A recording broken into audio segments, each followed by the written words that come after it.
Bonjour à tous, bienvenue à l'atelier Énéagramme, le 4 et le 5 à l'origine de leurs problèmes d'écoute. Alors certains vont me dire non, le 4 a un problème d'écoute, mais pas le 5.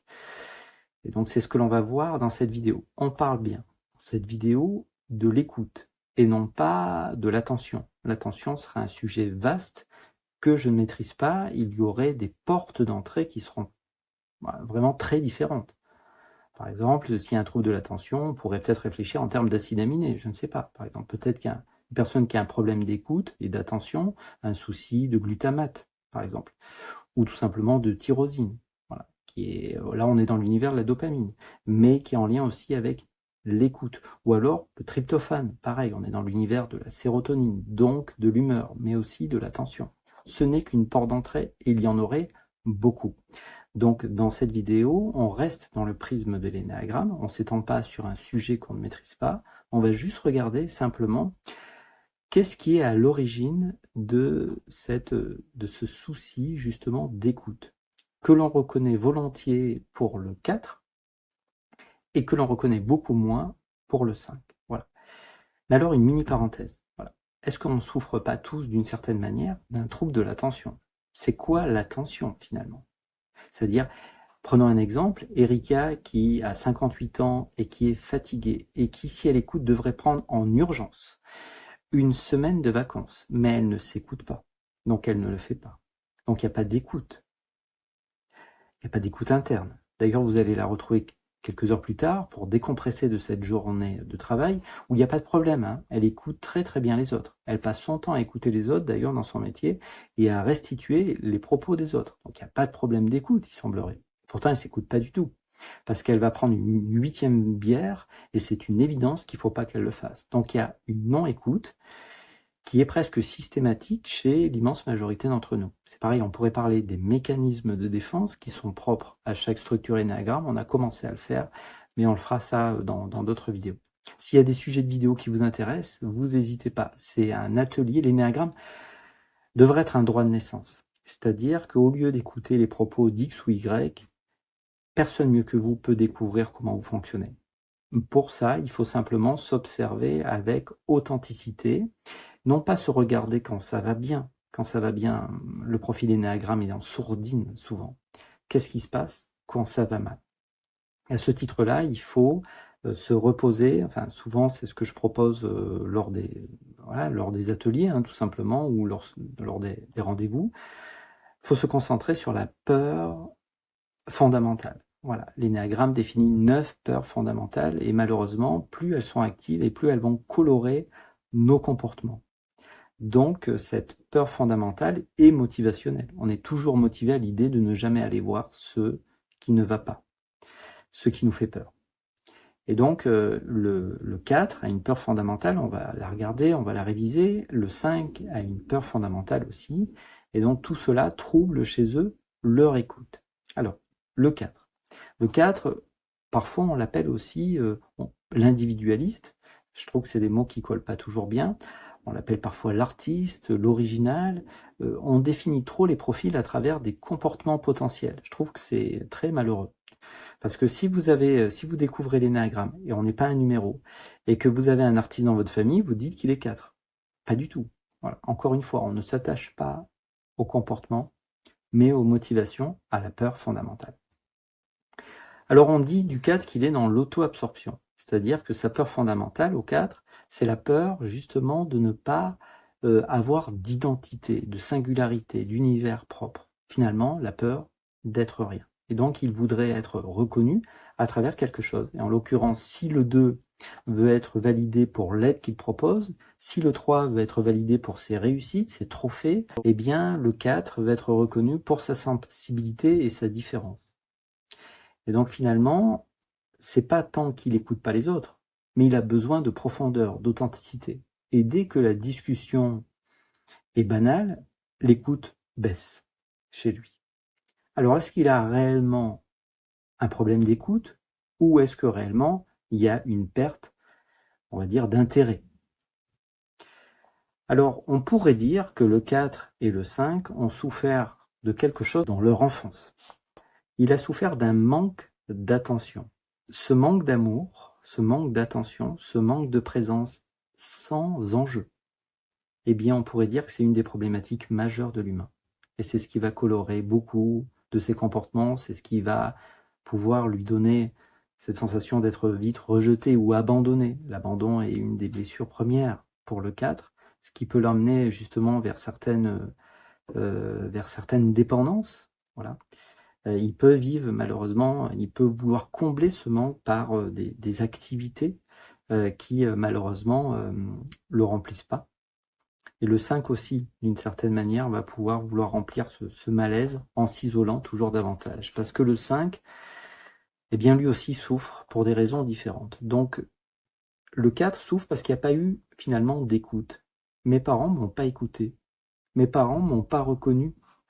Mes parents m'ont pas pris en compte pour ce qui était important pour moi.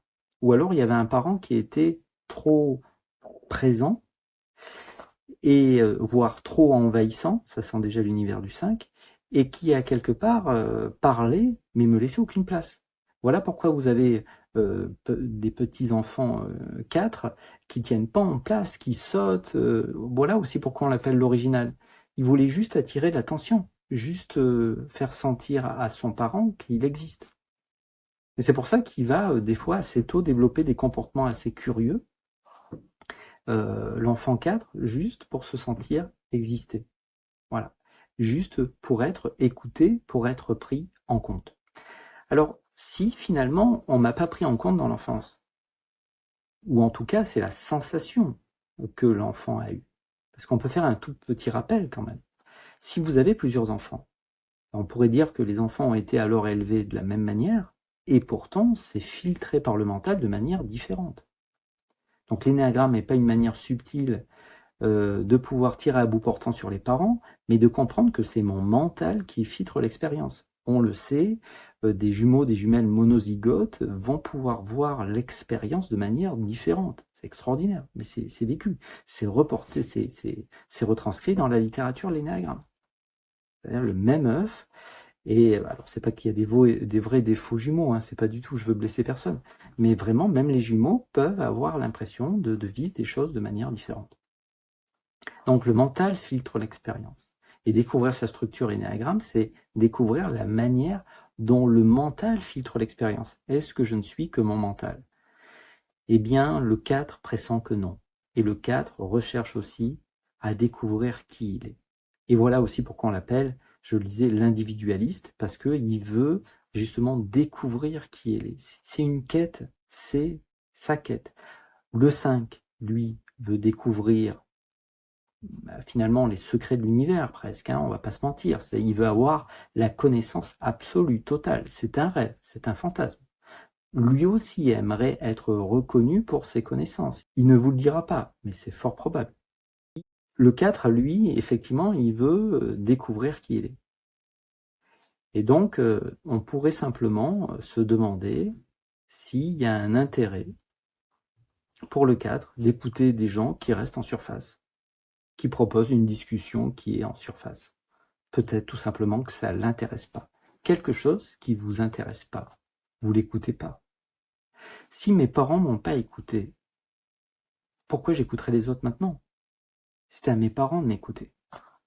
Ils l'ont pas fait, donc je reproduis en plus, reproduisant transgénérationnel, j'écoute pas les autres. Voilà pour l'univers du 4. C'est une petite causerie, hein, vous regardez si ça vous parle ou pas. Alors le 5, on rentre dans un univers qui est différent. Mais l'écoute aussi est difficile pour lui. Alors une de ses peurs fondamentales, c'est la peur de ne pas pouvoir justement faire face à l'environnement. Donc il veut le comprendre. Ce qu'il a vécu, le 5, dans l'enfance, c'est de l'envahissement. Et donc il a peur d'être envahi. Il a peur de ne pas avoir assez de ressources pour faire face au monde, pour répondre mentalement aux exigences du monde. Donc une tendance à se mettre en retrait. Et c'est simple pour reconnaître cet instant où il a un problème d'écoute. C'est quand il s'isole. Quand il s'isole, c'est qu'à ce moment-là, il n'est plus en mesure d'écouter l'autre. Et c'est très souvent qu'il n'est plus en mesure d'écouter l'autre. Parce qu'il a peur d'être envahi. Parce qu'il y avait un parent qui était trop stimulant. Il s'est peut-être senti idiot, il a peur de ne pas savoir. Et donc, à un moment donné, ne pouvant plus m'extraire du monde, eh bien, j'ai besoin de m'isoler de lui. Et à tout moment, il peut vivre, parce que malheureusement, on attire nos peurs, le 5 peut vivre, peut être envahi par ses propres pensées.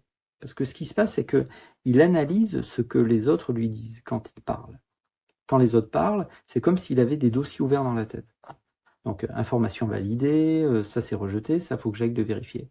Donc, à un moment donné, le flot de pensée de l'autre, à croire que l'autre parle sans réfléchir, eh bien, à un moment donné, il y a une pensée et ça me fait rentrer dans un tunnel. Voilà ce que vit le 5. C'est-à-dire, une pensée m'amène à une autre pensée, puis à une autre pensée, je finis par me perdre. Parce que c'est les vases communicants. Je ne peux pas à la fois suivre un raisonnement analytique et écouter ce que dit l'autre. Donc, à un moment donné, très rapidement, le 5 peut avoir l'impression d'exploser, d'être envahi par l'autre. Donc, c'est simple. Quand je peux plus écouter, je m'en vais. Hein, et il a ce jardin secret, le 5, cet univers que vous pénétrez pas. Voilà, quelque chose, parce qu'il a l'impression d'être ses connaissances aussi. Donc, j'ai peur de m'appauvrir si je confie mes connaissances. Voilà, c'est l'avarice d'être. Voilà. Il fonctionne à l'économie aussi. On peut le présenter comme ça. Faut pas que le mot avarice vous touche. C'est vraiment une avarice d'être. C'est-à-dire, j'ai besoin de me mettre en retrait, j'ai besoin justement de pas trop me confier. Alors, si le 4 a manqué d'écoute, a manqué de présence, le 5 a ressenti, lui, exactement l'inverse. A ressenti qu'il y avait trop de présence, trop d'attente, trop d'enjeux, c'est de la même manière. Et on revient sur cette fameuse attention des parents. Est-ce que l'attention que me donnent les parents est dépourvue d'attention ou pas? Et c'est ce qui va faire la différence entre la blessure de rejet et la blessure d'abandon aussi. Et donc le 4 peut vivre aussi cette blessure d'abandon, c'est-à-dire j'ai été abandonné dans ce qui était essentiel pour moi. Et le 5, lui, s'est senti trop stimulé. Donc c'est lui qui a quelque part a presque eu besoin de rejeter ça, cet environnement. C'est une vraie question qu'on peut se poser. On vous présente systématiquement la blessure de rejet comme étant quelque chose qui est contracté dans l'enfance. Mais tout dépend comment vous regardez les choses. L'énéagramme nous vient d'une autre époque. On ne s'arrête pas au XXe siècle avec l'énéagramme. Donc, est-ce que j'arrive peut-être sur Terre à les savoir avec déjà un lot de blessures à travailler? Et ce lot de blessures, des blessures d'âme, eh bien, je m'attire des parents qui vont me permettre de retravailler du karma résiduel, par exemple. Tout dépend comment vous voulez regarder l'énéagramme. En tout cas, le 5 a tendance à vouloir rejeter, à mettre de côté tout ce qu'il ne comprend pas. Voilà. Notamment quand il ne va pas très bien. Et on peut dire que, à ce titre-là, il a une écoute qui est jugeante. Il écoute, mais il juge. De la même manière, il a l'impression très vite, le 5, d'être envahi par des pensées qu'il n'a pas le temps d'analyser. Donc, vous avez l'impression qu'il écoute parce que comme il a un esprit synthétique, il est en mesure de retranscrire les grandes lignes de ce que vous lui avez dit. Bon, ok, mais est-ce que ça a fait une écoute active? C'est une bonne question. C'est pas une critique, hein. C'est juste qu'en fait, l'énéagramme nous permet de jouer à regarder les profils et de les analyser. Et d'une certaine manière, c'est important parce que tant que vous n'avez pas pris du recul avec le mental, lorsque vous n'avez pas réussi encore à vous extraire des filets du mental, il y a une souffrance systématique parce que les pensées émergent toutes seules. Donc c'est aussi pour ça que cette chaîne s'appelle Sortir du rêve du mental.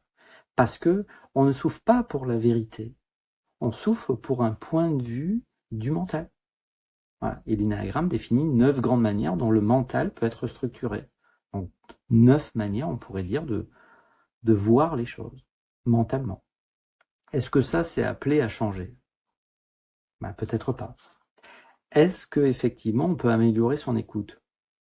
Sans doute. Mais est-ce qu'on peut réellement améliorer son écoute, qu'on soit 4, 5 ou d'un autre profil, si on ne s'écoute pas soi-même? Et c'est pas parce que pour le 4 on parle d'auto-absorption, voilà, et qu'on dit que le 5 lui a peur de son corps, que le 4 a une meilleure écoute intérieure que le 5. Il aimerait s'écouter, mais il n'y arrive pas en fait, parce que l'attention est située à niveau mental. C'est-à-dire qu'une pensée va toujours soit dans le passé, soit dans le futur, Et lorsqu'il s'agit de s'écouter, il s'agit de rentrer en contact avec le ressenti. Qu'est-ce qui se passe ici? Comment ça va là? Comment ça se passe ici? Et ça, si vous voulez, c'est vraiment un caillou dans la chaussure pour les 9 structures énéagrammes. C'est-à-dire rester, porter son attention sur le corps, parce que les émotions sont ressenties ici. Étiqueter mentalement les émotions ça n'a pas beaucoup de valeur. Dire que le 4 a vécu, on va dire, une forme de tristesse, de mélancolie, de l'abandon, du rejet, de l'injustice, en quoi ça l'avance? En quoi ça lui sert de poser ces mots-là sur son histoire? À quoi ça sert, effectivement, au 5 de dire qu'il a été d'une certaine manière trahi, humilié, qu'il a vécu du rejet aussi et de l'abandon? Et d'autres émotions finalement. En quoi ça l'aide? C'est une étape, bien évidemment. Mais il y a après cette rencontre sensorielle, voilà, ce travail d'investigation qui doit peut-être dépasser la sphère mentale. Voilà. Donc l'attention, à un moment donné, eh bien, étant éparpillée, lorsqu'on se rend compte qu'elle est éparpillée, et elle est éparpillée pour les 9 structures énéagrammes, eh bien, on peut, en conscience, pour le dire ainsi, eh bien, redéposer de la conscience ici, de la présence ici, et regarder comment je me sens. Est-ce que je suis obligé d'appeler ça de la tristesse? Est-ce que je suis obligé d'appeler ça de la peur ou de la colère? Comment ça se goûte en fait? Comment peut être vécu maintenant? Quel est le goût de maintenant? Alors le goût de maintenant, quelque chose qui est totalement irrationnel pour le 5. Et c'est la problématique, tout ce qui est irrationnel, tout ce qui n'est pas carré, le 5 a tendance à le mettre de côté. Voilà, plus il est sous stress, plus il y a finalement que les données purement scientifiques, précises, qui l'intéressent. Et de la même manière, le 4 souffre trop de ce besoin d'intensité. Mais si la vie n'était qu'intensité, elle serait banalité tout le temps. Donc dépasser un petit peu l'étiquetage mental, la problématique des 9 structures, et puis revenir ici. Et encore une fois, voilà, on finit finalement par presque le début de cette vidéo. Tant qu'on ne s'écoute pas soi-même, tant que l'attention n'est pas ici, et c'est déjà là, hein, c'est pas un lourd travail de méditation. Essayez de ne pas ressentir vos bras, essayez de ne pas ressentir vos jambes. Essayez de ne pas être maintenant. Maintenant, c'est-à-dire dans la texture, dans comment ça se joue dans le corps. Est-ce que maintenant a une histoire? Ou est-ce que maintenant n'a pas d'histoire? Et à quelque part, le 4 et le 5, ce qui les freine aussi, c'est une histoire. Et moins on se sent bien, plus il est difficile d'écouter les autres. Parce qu'on a des préoccupations, parce que des peurs. Donc si vous avez une personne dans votre famille qui est 4 et 5, qui vous avez l'impression qu'elle n'arrive pas à vous écouter, ben peut-être au lieu de lui taper sur les doigts ou de la critiquer lourdement, peut-être que vous pouvez prendre en compte qu'elle souffre en fait. Et qu'elle en est plus ou moins consciente, mais qu'elle souffre. Donc c'est une deuxième étape avec l'énéagramme, comprendre la différence, et puis ensuite tolérer, et puis accepter, et puis embrasser totalement l'idée que l'autre est différent de moi. Et c'est ça aussi peut-être la beauté, finalement, de la vie. Et le 4 est assez peu ouvert, finalement, à l'idée de la différence. Et le 5 aussi. Voilà. C'est-à-dire que, mais il n'y a pas de bon et de mauvais profil énéagramme, donc vous ne sentez pas critiqué. Mais chaque profil énéagramme est assez peu ouvert à la différence. Demandez à un 6 s'il est ouvert à la différence. Demandez à un 7 s'il est ouvert à des gens qui sont finalement très branchés sur les émotions. Demandez à un 8 s'il est ouvert à l'idée d'écouter quelqu'un qui est rempli de tendresse et de fragilité. C'est possible, mais c'est pas gagné. Voilà. Écoutez, demandez à un 9 s'il est prêt à écouter quelqu'un qui est rempli de victoires et qui se sent supérieur aux autres. Il va l'écouter, mais alors sans passion. Hein. Même le médiateur va pas être passionné à cette idée-là. Est-ce que le 1 est passionné à l'idée d'écouter quelqu'un qui a d'autres valeurs que lui? C'est pas dit. Est-ce que le 2 est ouvert à l'idée d'écouter quelqu'un qui eh bien, n'a pas de besoin de son aide? Pas évident. Est-ce que le 3 est ouvert à l'idée d'écouter quelqu'un qui a moins de réussite que lui, puisque le 3 vit à travers ses réussites. Donc le mental vit à travers la séparation, et on pourrait dire que même l'écoute active, même le fait de pouvoir retranscrire les informations proposées par les autres, ne me donne pas forcément une profondeur, je ne sais pas comment dire, une humanité particulière, une compassion particulière. Voilà, peut-être que ça commence encore une fois par soi. Est-ce que j'ai de la tendresse envers moi-même, envers ce que je ressens? Est-ce que je suis ouvert à cet univers qui est totalement inexploré, hein? Chez l'immense majorité d'entre nous, comment ça se goûte ici, quoi? Quelle est la texture de l'instant? Donc, au début, on le fait dans des moments où on est détendu, le matin, avant d'aller au travail, le soir.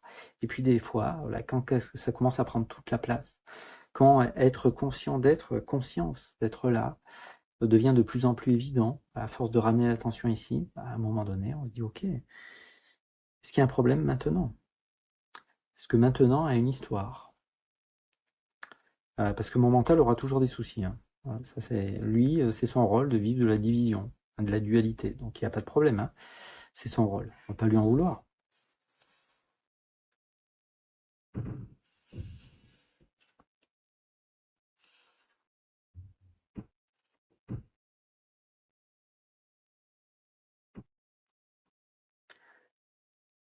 Remise en question et tolérance. Voilà aussi, voilà, l'invitation de l'énéagramme. Peut-être. À bientôt. Au revoir.